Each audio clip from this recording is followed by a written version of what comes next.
মেয়েদের ছোটবেলা থেকে চরম একটা মিথ্যা কথা শুনে বড় হতে হয়। সেটা কি জানেন? আমরা ছোটবেলায় যে বাড়িতে জন্মগ্রহণ করি, আমাদের বাবার বাড়ি, ইভেন আমরা ছোটবেলা থেকে জেনে আসি যেটা আমাদের বাড়ি, আমার বাড়ি, সেই বাড়িটাতেই ছোটবেলা থেকে বড় হই, শৈশব কাটে, খেলাধুলা করি, স্কুল লাইফ কাটে, কারো কারো কলেজ জীবন কাটে। দেখতে দেখতে কিন্তু বিয়ের বয়সও হয়ে যায় মেয়েটার। তখন বাবা মা কি বলে জানেন? এইটা তো তোর বাড়ি পাগলি, যখন মন যাবে তখন চলে আসবি। বলে কই আসার কোনো দরকার আছে?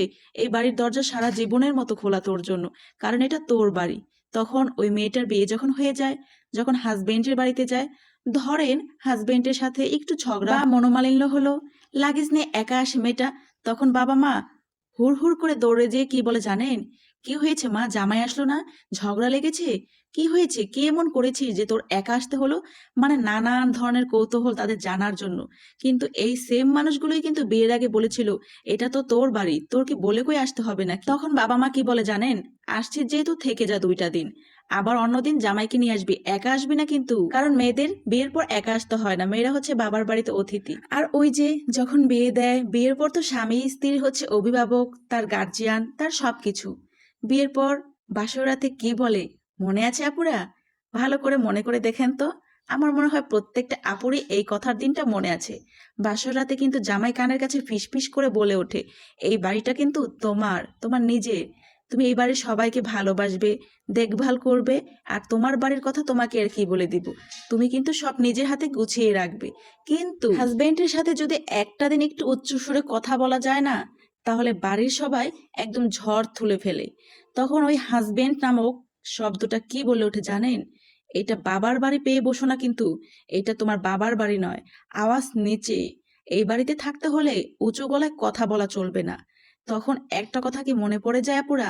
এই মানুষটা কি বাসর ঘরে কথা দিয়েছিল যে এটা কিন্তু তোমার বাড়ি, তুমি সবকিছু দেখে শুনে রেখো, তোমার বাড়িতে তুমি সবাইকে ভালোবাসবে।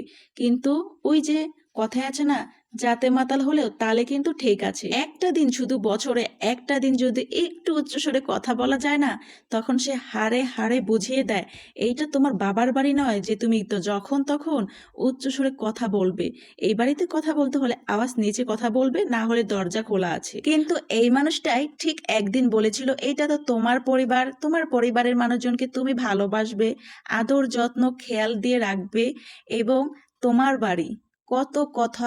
একটা দিন একটু উচ্চস্বরে কথা বলাতে জামাই নামক শব্দটা এবং তার পরিবারের সবাই একদম হাতে হাতে ধরিয়ে বুঝিয়ে দেয় যে আমরা মেয়েরা হলাম অপরিচিত মেয়ে, অন্যের বাড়ির মেয়ে হয়ে এই বাড়িতে কেন এত আওয়াজ করে কথা বলবো, কেন তাদের মুখে মুখে কথা বলবো?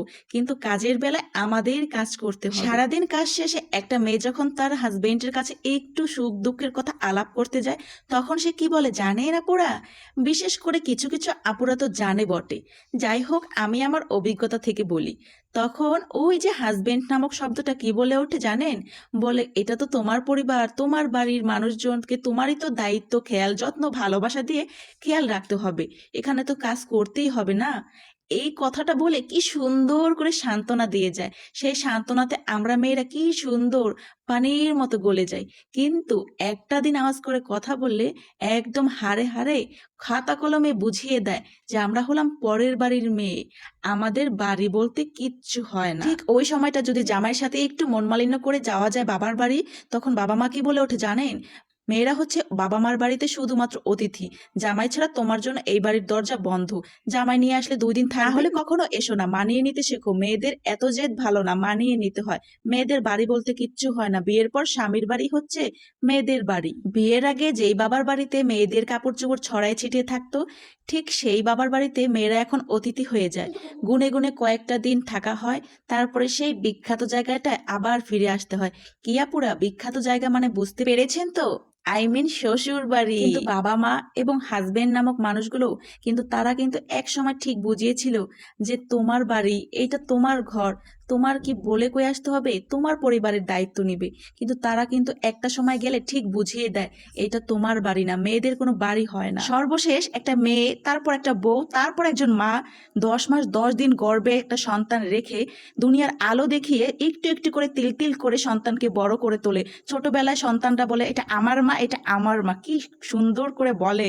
কিন্তু সেম সন্তানটাই বড় হওয়ার পর তারা বলে এটা তোর মা, এটা তোর মা, মানে ভাই বোনেরা তারা বড় হয়ে এতটাই ব্যস্ত হয়ে পড়ে যে মা নামক শব্দটাকে শেষ পর্যন্ত বৃদ্ধাশ্রমে যেতে হয়। কেন এত অদ্ভুত মেয়েদের জীবন? মেয়েরা সবচাইতে বেশি স্যাক্রিফাইস করে। একটা মেয়ে ছোটবেলা থেকেই বাবার বাড়িকে মনে করে তার নিজের বাড়ি, কিন্তু বিয়ের পর সেটা শুনতে পায় যে এটা তার নিজের বাড়ি না, এই বাড়ির অতিথি মাত্র সে।